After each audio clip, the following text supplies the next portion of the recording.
Hello student, आज का topic है वो है heat, internal energy and work. First समझते हैं हीट क्या है। सपोज मेरे पास एक सिस्टम है जिसका टेम्परेचर है वो है टी है और मैं इस सिस्टम को नाम दे रहा हूँ वो है ए। मेरे पास एक दूसरी सिस्टम है, ये सिस्टम है सिस्टम बी, उसका टेम्परेचर है वो है टी बी। और यहाँ पे जो मेरी फर्स्ट सिस्टम है उसका टेम्परेचर दूसरी सिस्टम के टेम्परेचर से ज़्यादा है। That means T A is greater than T B. जब मैं इन दोनों सिस्टम को कांटेक्ट में ला रहा हूँ, मैं इन दोनों सिस्टम को कांटेक्ट में लेके आ रहा हूँ, इसका टेम्परेचर टी ए है, इसका टेम्परेचर टी बी है, तो क्या होता है, हीट का फ्लो होता है। और हीट का फ्लो कहाँ से कहाँ होता है? Heat always flow from higher temperature to lower temperature. Heat का फ्लो है टी ए से टी बी की ओर होगा। ओके, तो हीट की डेफिनेशन हम लिखना चाहे तो यहाँ पे क्या लिख सकते हैं? Energy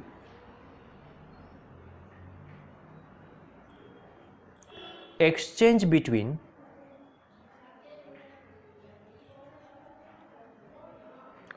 two system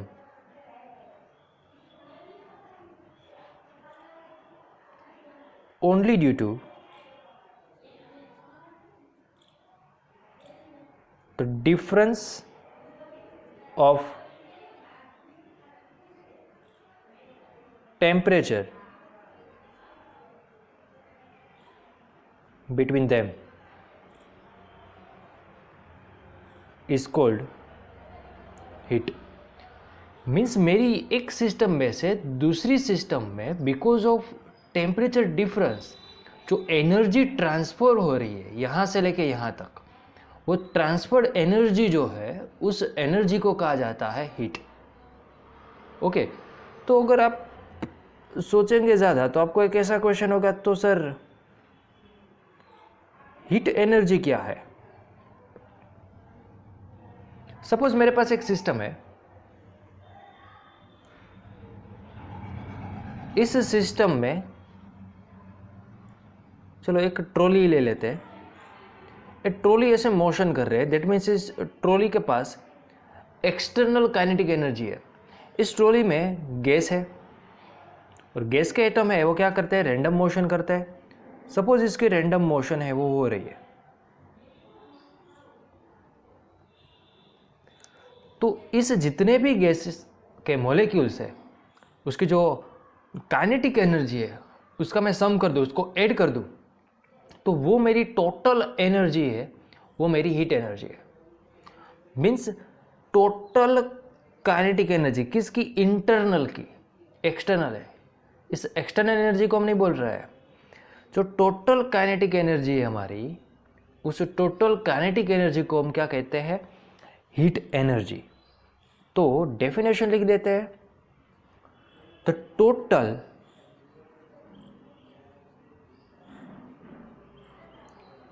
kinetic energy associated with the random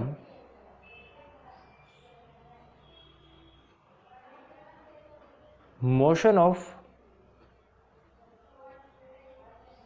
molecules of gas is called heat energy और थर्मल एनर्जी। दोनों सेम ही हुआ, हीट एनर्जी और थर्मल एनर्जी। तो बच्चों, कोई भी हमारी सिस्टम हो, सिस्टम के पास हीट एनर्जी हो सकती है लेकिन उस सिस्टम के पास कभी भी हीट नहीं होगी। हीट क्या है? जो एक में से दूसरे में जो एनर्जी ट्रांसफ़र हो रही है वो है हमारी हीट। ओके, तो एक इम्पोर्टेंट सेंटेंस है उस सेंटेंस को नोट कर लेते हैं। A system can possess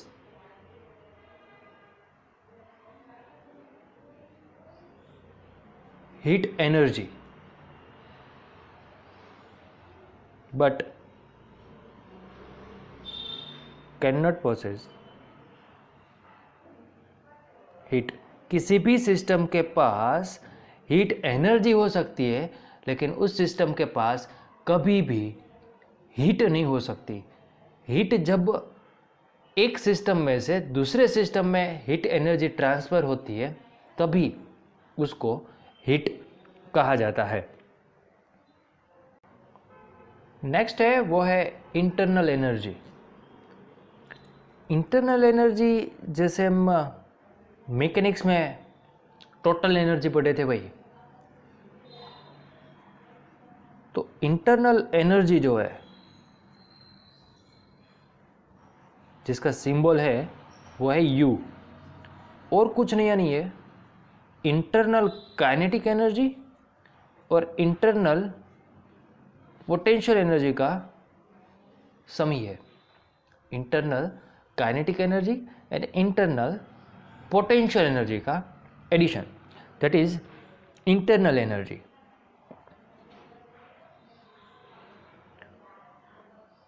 और इंटरनल एनर्जी है वो एक मैक्रोस्कोपिक वेरिएबल है। Macroscopic variable of the system. Macroscopic का मीनिंग क्या था? बल्क में, पूरी सिस्टम का, एक मॉलिक्यूल का नहीं।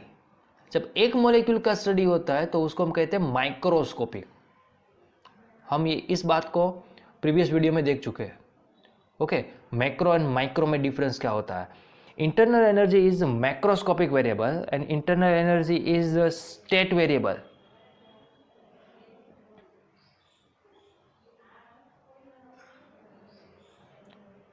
स्टेट वेरिएबल का मीनिंग क्या है? इंटरनल एनर्जी है वो अपने फाइनल एंड इनिशियल स्टेट पे ही डिपेंड करते हैं सिस्टम पे। आप कौन से वे से उसको एक जगह से दूसरी जगह पे लेके जा रहा हो उस पर वो डिपेंडेंट नहीं है। फॉर एग्जाम्पल,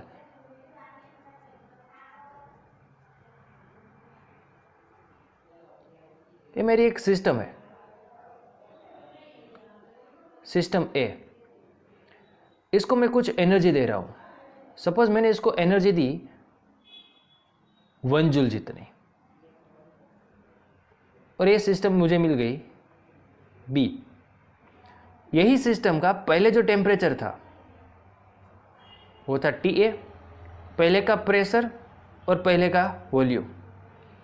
अब इसी सिस्टम का जब मैंने उसको 1 जूल जितना ही एनर्जी दी तब उसकी पोजीशन हो रही है वो टेम्परेचर, प्रेशर और वॉल्यूम की कुछ ऐसी है।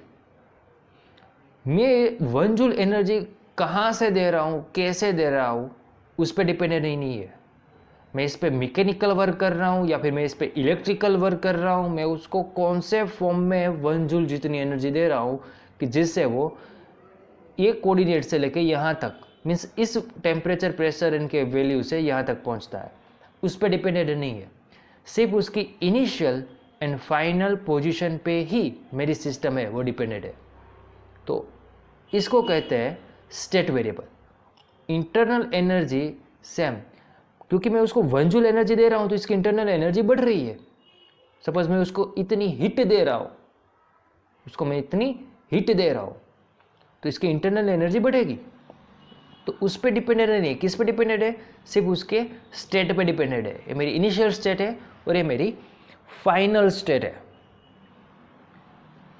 अगर एटम एटम के बीच में जो फोर्स लग रहा है या फिर मॉलिक्यूल मॉलिक्यूल के बीच में गैस में जो फोर्स लग रहा है उसकी इफेक्ट है नेग्लिजिबल इफेक्ट है, तो हमें क्या मिलेगा? आपको पता है पोटेंशियल एनर्जी क्यों मिलती है? जब हमें फोर्स के अगेंस्ट कोई वर्क करना पड़ता है तब हमें पोटेंशियल एनर्जी मिलती है। चैप्टर 6 में ये बात हमने पढ़ ली है।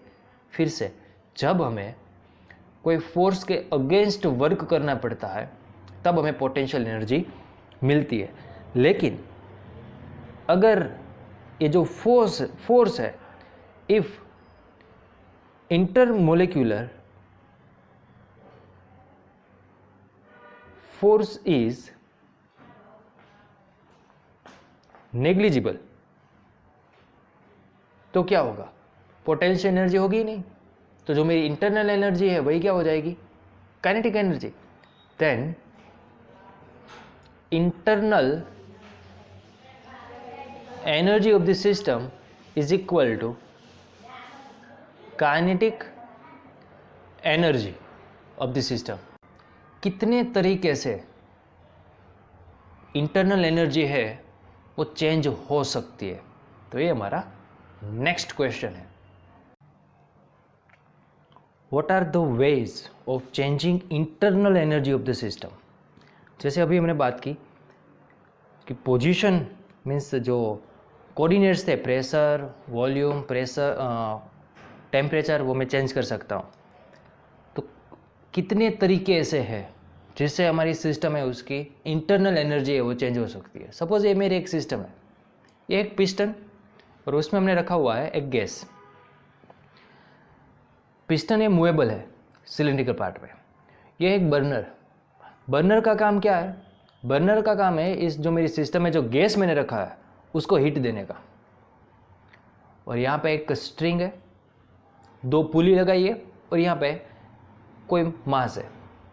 ओके, तो जैसे यहाँ से हीट एब्जॉर्ब करेगा ये गैस, जैसे ही यहाँ से ये हीट एब्जॉर्ब करेगा ये गैस, तो पिस्टन कहाँ जाएगा? ऊपर। पिस्टन ऊपर जाएगा तो ये ऑब्जेक्ट जो मेरा है वो कहाँ पे आएगा? नीचे। मीन्स जो मेरी सिस्टम है वो वर्क कर रही है। यहाँ से एनर्जी लेके पिस्टन कहाँ जा रहा है? ऊपर। तो इस पे वर्क हो रहा है। इसको कौन नीचे लेके जा रहा है? ये मेरी सिस्टम। दैट मीन्स सिस्टम ने यहाँ पे क्या किया है? वर्क किया। तो कितनी मेथड है इंटरनल एनर्जी चेंज करने की? उसमें first, when heat absorbed bye A system, क्योंकि जैसे हीट एब्जॉर्ब होगी तो इसकी इंटरनल एनर्जी क्या होगी? बढ़ेगी। दूसरे वर्ड में ऐसा कह सकते हैं, सिस्टम ने यहाँ पे क्या किया है? वर्क किया है। सेम बात लेकिन इन terms of work done by the system. और कोई मेथड इंटरनल एनर्जी चेंज करने की? हाँ, मैं यहां से इस पे कोई फोर्स लगा दूं तो, एक्सटर्नल फोर्स लगा दूं तो पिस्टन कहाँ जाएगा? अंदर। तो अब क्या हुआ? सिस्टम पे वर्क किया मैंने। क्या किया है? सिस्टम पे वर्क किया है। तो ऐसे भी कर सकते हैं, means to push the piston down, तभी इंटरनल एनर्जी है सिस्टम की चेंज होगी। दूसरे वर्ड में in terms of work we can say that work done on the system. System पे वर्क करने से भी यही बात है इंप्रूव हो सकती है। हाँ, यहाँ पे हमने क्या किया है? ये मेरी सिस्टम है और ये सराउंडिंग है। सराउंडिंग में से एनर्जी है एब्जॉर्ब की है मेरी सिस्टम ने। Means always heat flow from higher temperature to lower temperature. लेकिन इससे ऑपोजिट सोचो, इस सिस्टम है उसका टेम्परेचर ज़्यादा है सराउंडिंग से, तो क्या होगा? सिस्टम एनर्जी रिलीज करेगा और किसको देगा? सराउंडिंग को देगा। फिर से एक बार, सराउंडिंग का टेम्परेचर कम है और सिस्टम का टेम्परेचर ज़्यादा है, तो मेरी जो सिस्टम है वो एनर्जी, हीट एनर्जी रिलीज करेगा। मीन्स हीट फ्लो होगी system to surrounding. At that time also internal energy change. तब क्या होगा? एक्सपांड होगा, ये एक्सपांड होगा, हीट रिलीज हो रही है इसके लिए। फिर भी पिस्टन कहाँ पर जाएगा? ऊपर ही जाएगा। At that time also we can say that work done by the system. तो इंटरनल एनर्जी चेंज कैसे हो सकती है? इंटरनल एनर्जी चेंज करने के लिए हीट और वर्क दोनों ज़रूरी है। Either you can change in heat और you can change in work done, either on system और by system. हम हमारी सिस्टम की इंटरनल एनर्जी है उसको चेंज कर सकते हैं. तो चेंज करने की मेथड कोई भी हो सकती है, क्योंकि internal energy only depends on initial and final state but not depend on path. Means कौन से वैसे आप चेंज कर रहे हो उसका इंटरनल एनर्जी के साथ कुछ लेना देना नहीं है. ओके, देखते हैं नेक्स्ट. चलो बच्चों, नेक्स्ट टॉपिक है वो है वर्क. देखो यहाँ पे जैसे ही इस बर्नर में से मेरी सिस्टम ने हीट एब्जॉर्ब की, तो वही हीट एब्जॉर्ब करने से पिस्टन कहाँ जा रहा है? ऊपर. और जिसकी वजह से ये जो मेरी सिस्टम है वो इस पे मैकेनिकल वर्क कर रहा है. इस पे क्या कर रहा है? वर्क कर रहा है. इसकी वजह से ये कहाँ पे आ रहा है? नीचे. तो यहाँ पे जो मैकेनिकल इंटरेक्शन है यहाँ पे, उसको कहा जाता है वर्क. ओके, तो वर्क की डेफिनेशन हम अगर लिखना चाहते हैं तो वर्क की डेफिनेशन हम क्या लिख सकते हैं? The amount of mechanical energy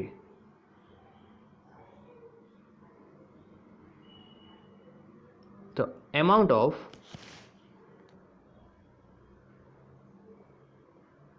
mechanical energy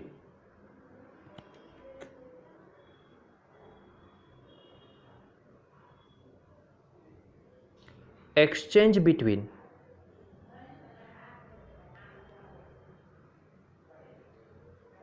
two bodies. Here two bodies is, first is system and another is this load. Two bodies during mechanical interaction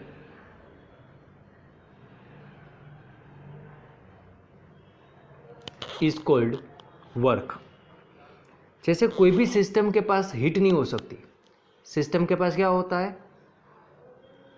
heat energy. Same कोई भी system के पास work नहीं हो सकता. Work कब मिलेगा? जब interaction होगा तभी मिलेगा. सिस्टम के पास क्या हो सकता है? मैकेनिकल एनर्जी हो सकती है. A system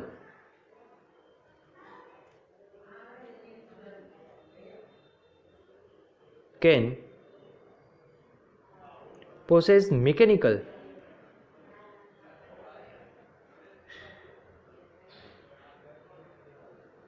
energy but cannot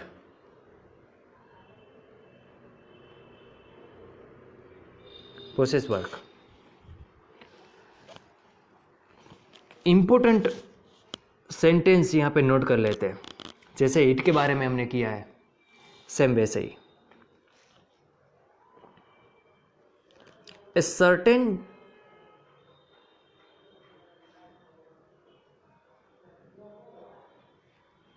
amount of work was done by the system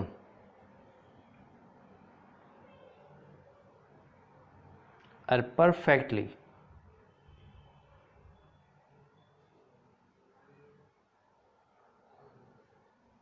meaningful. किसी भी सिस्टम के पास वर्क नहीं हो सकता. किसी भी सिस्टम के पास वर्क नहीं हो सकता. किसी भी सिस्टम के पास मैकेनिकल एनर्जी हो सकती है जब दो सिस्टम या फिर दो बॉडी मैकेनिकल इंटरेक्शन करती है, तब उसके पास क्या होता है? वर्क होता है.